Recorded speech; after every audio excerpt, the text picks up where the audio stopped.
In the multitude of counsel, there's wisdom. So you just have to know who you're asking advice from and for what reason.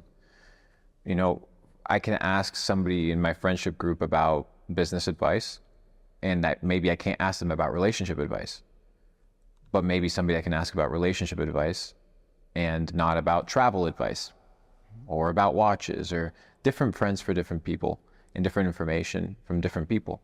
So what I've come to really once understand is, once I seek for wisdom, okay, who am I seeking it from? And what is their intention when they talk to me? Mm-hmm. Are they trying to persuade me? Are they trying to seduce me? Are they trying to lie to me? Or they do, even if they have their best interest in mind, are they even qualified to give me their wisdom and their advice? Are they even intelligent? A lot of people talk. Most people don't have the credentials to back up their thoughts. And ego, hubris, gives you the confidence that makes you feel like your thought is worth something, when most thoughts are actually worthless. That's why when you say something out loud that you were thinking about, you're like, okay, well, that was kind of dumb. Or that joke actually wasn't that funny. Because sometimes we think things that are not real. And many times we want to give advice about things that we shouldn't be giving advice about. That's why most people, everybody should question what I say. Anything that anybody says should be questioned and examined, because there can be a lot of nonsense inside of any vertical. So take advice. In the multitude of counsel, there's wisdom. But ask yourself, is the person that I'm taking advice from somebody worth listening to? Is this person living the life or has done what I want to do? And do they have the expertise and pedigree and experience to actually give me this information and advice? And if the answer is no, then don't listen to them. If the answer is yes, take it, analyze it, and act. Well, the reason that everything connects to everything else is because you're interacting with it. So it's how you perceive life and who you are that's going to dictate how you see everything. You'll interact with your marriage, your relationships, your business partners, your employees, your colleagues, the same way you operate with everybody, because it's who you are. Mm-hmm. The reason skill stacking is extremely important is because it gives you the ability to, one, become multidimensional, which we talked about.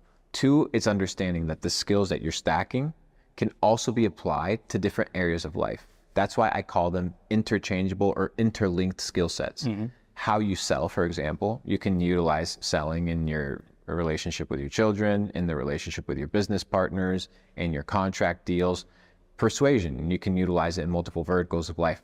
So you can take your toolkit or your set of skills and apply it to multiple dimensions. Your ability to negotiate, your ability to market. You know, that's why skill stacking is super important at an early age, because it positions you and gives you an advantage over people that are very niched in the marketplace.